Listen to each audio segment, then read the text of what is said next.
This evening, after such wonderful voices by our sisters singing, and with the scent of Seven Curry, you would imagine the dilemma I'm in right now. But brothers and sisters, the People's Progressive Party has always worked on policies and programs that sought to improve the welfare and well-being of the family.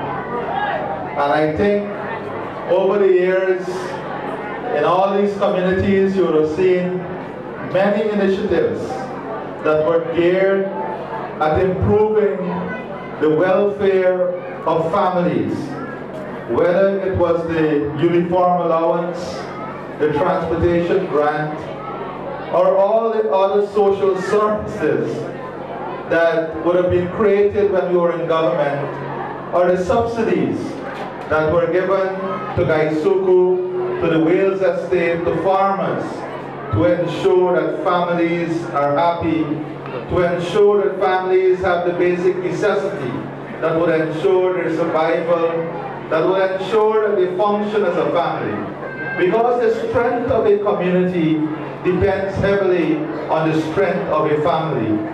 And it is out of that concern that 3 years ago, well, almost 4 years ago, when the General Secretary made the first visit on a program like this in this area, that he challenged us to extend our program to include the family, so that we can give our brothers and sisters who are no doubt, and we all know, going through great trials in these communities, an opportunity to come out in the larger family. And I want to make it clear that the larger family we talk about is the Guyanese family that the People's Progressive Party always promote and defend. For us, and this is what I learned growing up in this wonderful party, the family is not only the father and the mother and the children and the grandparents.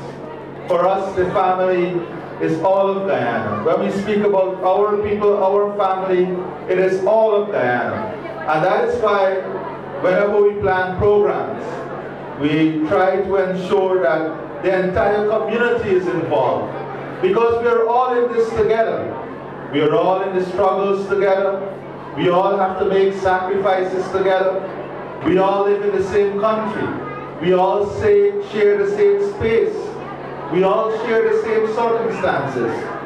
And it is all of us that would have to ensure we work on defending the space we live in on this earth that is called Guyana.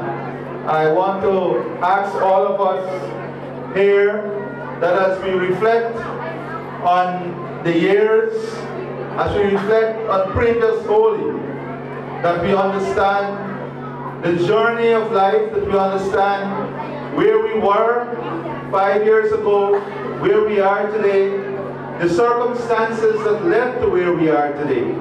And in understanding those circumstances, then we all have to do what the scriptures tell us to do. What the scriptures and this whole season advises us to do. And that is to make sacrifices. That is to make commitment. That is to join in the upliftment of people. That is to join efforts in removing injustices. And this is an opportunity for us to remind each other that all of us have a place to play and a part to play in removing injustices. And I want to assure you that in the struggles that we're going through, there is hope. The colorful nature of life, in the colorful nature of life, there is hope. And we want to assure you that we are working on a plan that will rejuvenate, resuscitate, re-energize, and bring back life to these communities where life was taken out. There is not a single day, when our General Secretary does not contemplate on the challenges that lies ahead. Only last night he called me very late and there was a video circulating of a young child and a family who were suffering in Wales. And he reminded me, make sure you make contact, make sure you see them, make sure we do something for them. And that is the type of hurt that leaders feel, especially when you know better could have been done. So I want to say to you this evening, as we celebrate, let us celebrate with a hope that better is coming. Let us celebrate with an understanding that we will right the wrong. Let us celebrate with an understanding that these communities will rise again. They will rise and be successful again. The fortunes of your family will rise again. Never lose hope in this. As you reflect, as you have already sacrificed, we have sacrificed. But we are here today because we want you to know that we are part of this family. We are all in this together. At different levels, yes. You're feeling the greatest blunt of it in these communities. But never for one moment believe that we are not with you. We may not be here physically every day, but we are here in thoughts, in spirit, and in an understanding of what needs to be done. And this is our commitment to you this evening. As we celebrate and we look forward, know that you have in the PVP a leadership that is committed to social justice, economic justice, and justice for you and your families and all those who were so severely affected when these estates were closed.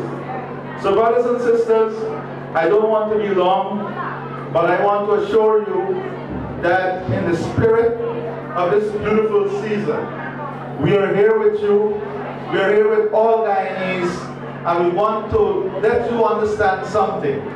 When you leave here this evening, let us leave with a commitment for each other as Guyanese. Regardless of where we are from, regardless of how we look, we are one family. The People's Progressive Party promotes one family, the Guyanese family. And once we see ourselves as one family, we're going to work hard, because none of us will want to see any component, any part, or any individual in this one family harmed or affected in any way. And that is what is going to change us positively in this country, where we come together as one family. So in this holy, let us celebrate with the idea, with the notion that we are one Guyanese family coming together for the best and the betterment for Guyana, Guyanese, and the upliftment of our communities. Thank you very much, brothers and sisters.